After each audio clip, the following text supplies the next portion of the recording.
Fala rapaziada, firmeza, como é que vocês estão? Tranquilos? Aqui quem fala com vocês é o Juan e hoje rapaziada trazendo mais um react pra vocês, dessa vez os heróis malignos One Punch Man 207/252, versão final do canal do Nerto. E lembrando, o link do vídeo original vai estar na descrição. Caralho, eu falei tudo.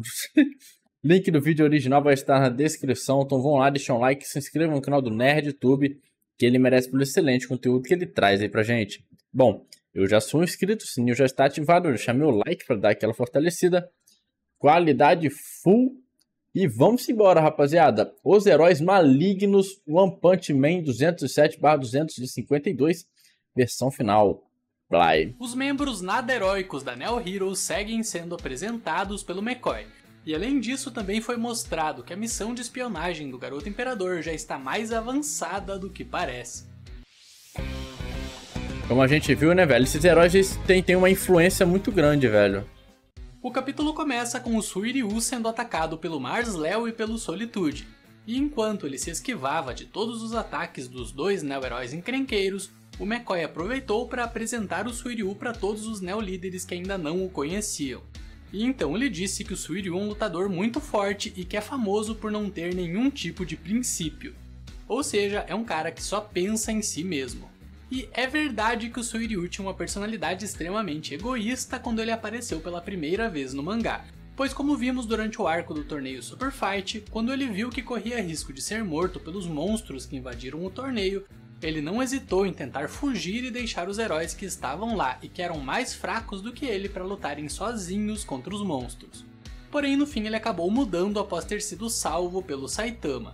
Ou seja, as palavras do McCoy não fazem justiça a como o Suiryu é atualmente, já que agora ele realmente quer se tornar um herói, não por fama, mas por querer ajudar as pessoas da mesma forma como ele foi ajudado pelo Saitama. Boa análise. Mas enfim que o Suiryu cansa de ficar só esquivando dos ataques e decide dar um chute no Solitude, que acaba sendo jogado pra longe.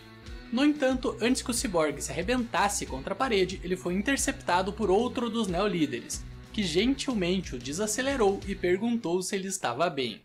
E na sequência o McCoy começou a falar sobre quem é esse rapaz que segurou o Solitude. E então ficamos sabendo que, apesar da sua aparência inofensiva, ele é um assassino extremamente perigoso. E antes de entrar para Neo Heroes, ele era um criminoso de classe A. E como ninguém sabe qual é o verdadeiro nome dele, todos o chamam apenas de A. Pois é, galera, os diretores da Neo Heroes escolheram um psicopata serial killer para ser um dos Neo-líderes. Mas até que isso nem é de se estranhar tanto quando a gente pensa que eles já recrutaram centenas de gangsters, e inclusive deram uma posição de liderança para um deles.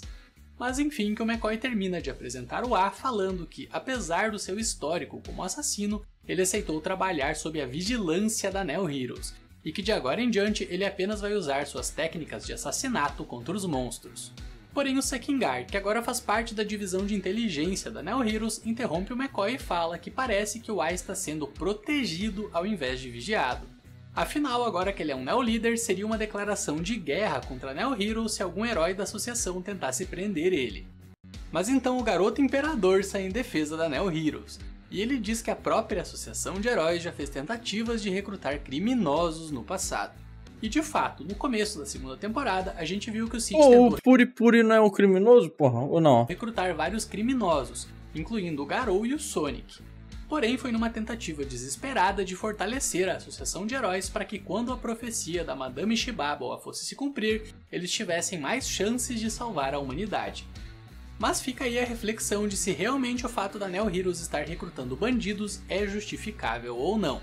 Afinal, até a associação de heróis já tentou fazer o mesmo. Mas enfim, que depois o garoto também fala que vai ser bom pra imagem da Neo Heroes caso ele... Porque depende muito, se for tipo um caso de um Garou que, pô, o Garou ele ainda tem que passar por um arco de redenção, mas se ele tiver esse arco de redenção e vier pra ser um herói no futuro fazendo, porque a gente viu que ele não é de 100% mal, tá ligado? A gente não vê que ele não é 100% mal.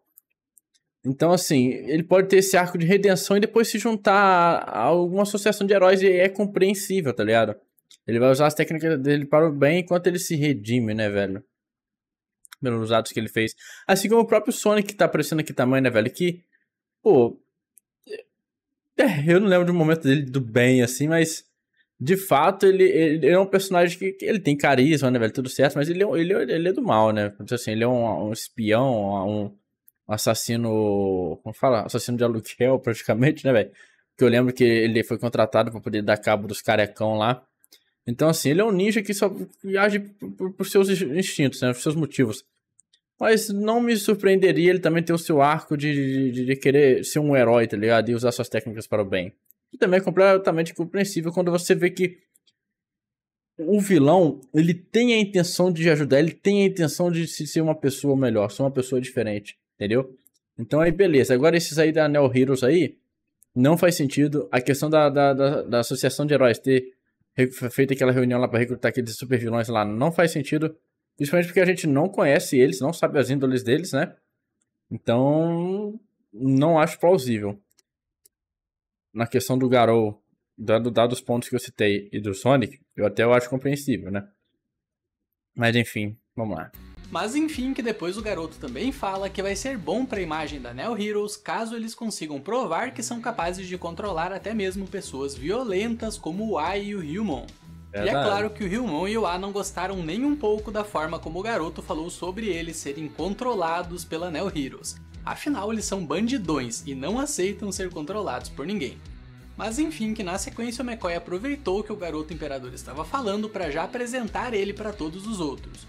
E então o McCoy o chamou pelo seu novo nome de herói, que é Imperador Selvagem, e depois ele disse que apesar do jovem Neo Líder ter apenas 10 anos de idade, ele é um grande gênio, e a Neo Heroes está muito grata por ele ter decidido sair da associação para se tornar um Neo-herói. E além disso, o McCoy também fala que existe uma grande expectativa de que futuramente o Imperador Selvagem venha a se tornar o líder de todos os Neo-heróis. Mas é claro que essa última parte foi apenas uma bajulação do McCoy, que claramente está tentando manipular o garoto para que ele seja completamente leal aos ideais da Neo Heroes. Porém, o que o McCoy nem desconfia é que na realidade o garoto imperador, o Metal Bat e o Sekingar apenas entraram para Neo Heroes para poderem investigar a respeito dos reais objetivos deles. E aliás, na sequência o jovem herói já começa a compartilhar algumas das suas teorias com o Sekingar. E detalhe que ele faz isso usando nada mais do que seus pensamentos.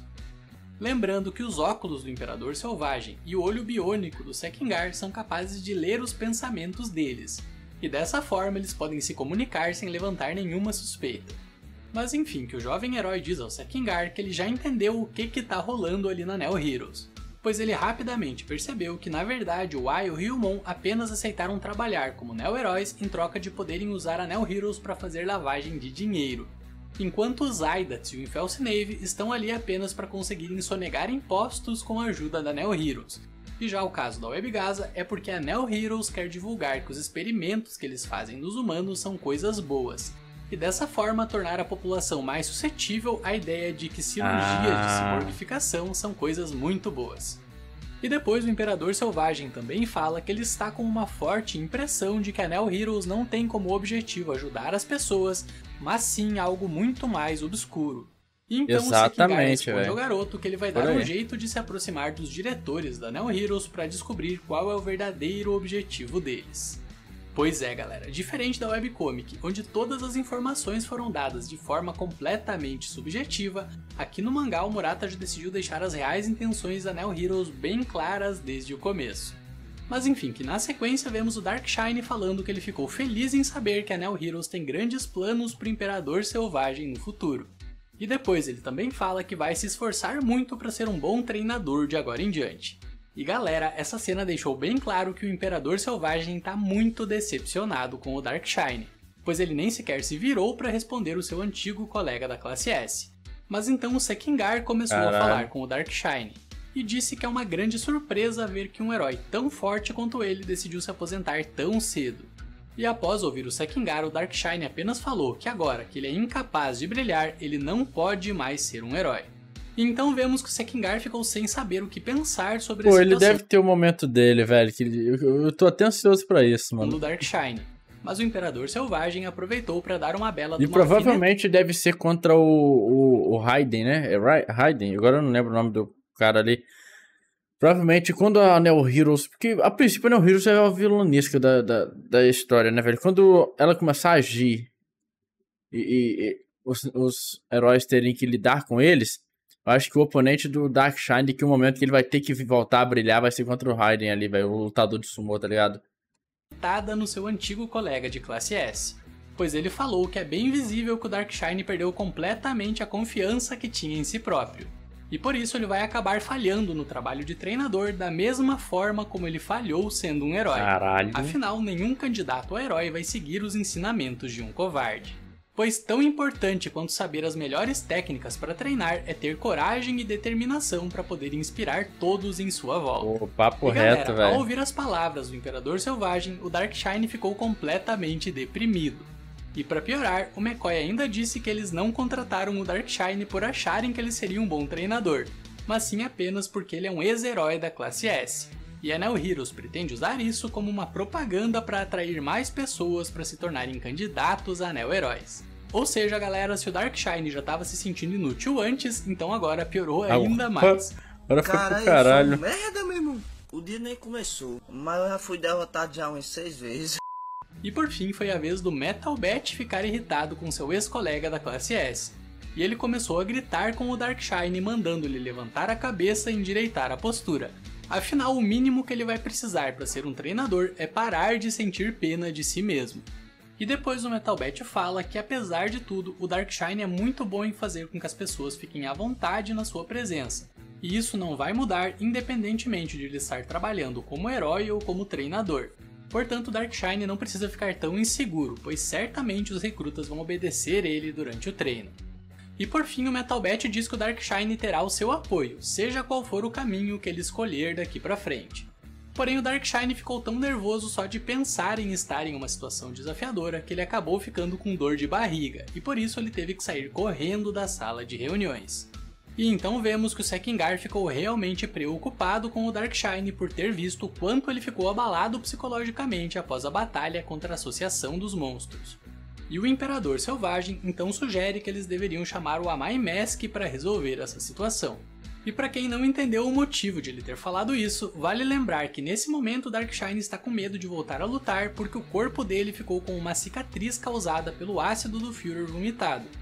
Porém, essa não é a primeira vez que o Darkshine fica com o espírito de luta abalado, pois isso já tinha acontecido antes quando o Darkshine foi ferido pelo Garou. E aliás, vale destacar que o Garou precisou usar uma técnica especial que causou danos internamente no corpo do Darkshine através de ondas de choque, pois os músculos do Darkshine são tão fortes que nenhuma técnica do Garou que usasse apenas força bruta era capaz de sequer arranhar ele. E como durante a luta contra o Garou foi a primeira vez que o Darkshine foi ferido em toda a sua vida, ele entrou em choque e ficou com medo de voltar a lutar. Porém, pouco tempo depois, o Amai Mask convenceu o Darkshine a continuar lutando, e ele fez isso enchendo o herói supermusculoso de chutes. Afinal, os chutes do Amai Mask são extremamente fortes.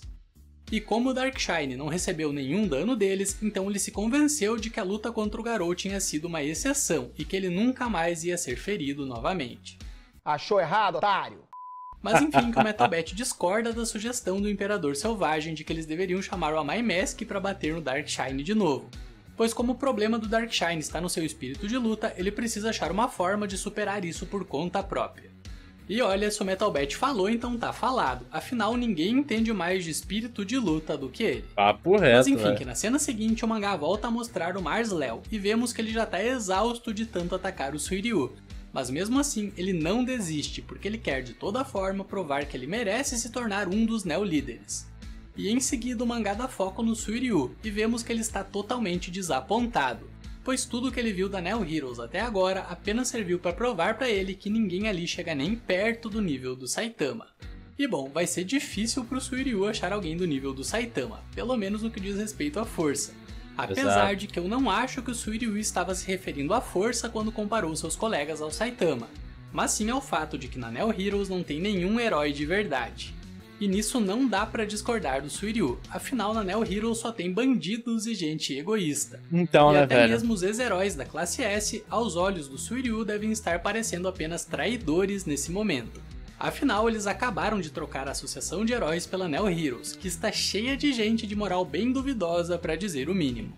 Mas enfim, que na cena final do capítulo vemos mais duas pessoas chegarem na sala de reuniões. Porém, diferente dos outros, esses não são neo-heróis, mas sim membros da equipe de segurança. Uma mulher chamada Erimin e um homem chamado Destro. Sim, gente, o Erimin era uma mulher esse tempo todo e ninguém tinha percebido. Mas também, né, com o traço do Caralho, Luan fica meio véio. difícil de distinguir mesmo. Mas diz aí nos comentários o que você tá achando desses capítulos focados Mais uma nos heróis. gasosa? E bom, Pô, se você aí gostou do sim, vídeo, não porra. esquece de deixar seu like pra fortalecer o canal e se inscreva e ative o sininho pro YouTube te avisar quando tiver vídeos novos por aqui. Até a próxima, nerd! Valeu! Valeu, Fui! meu querido. Muito bom vídeo, excelente análise. Muito bom capítulo também. E eu acho que é isso, né, velho? A influência desses pessoas aí são pra atrair mais ainda o público e aumentar... Um dos motivos, né? É aumentar a popularidade do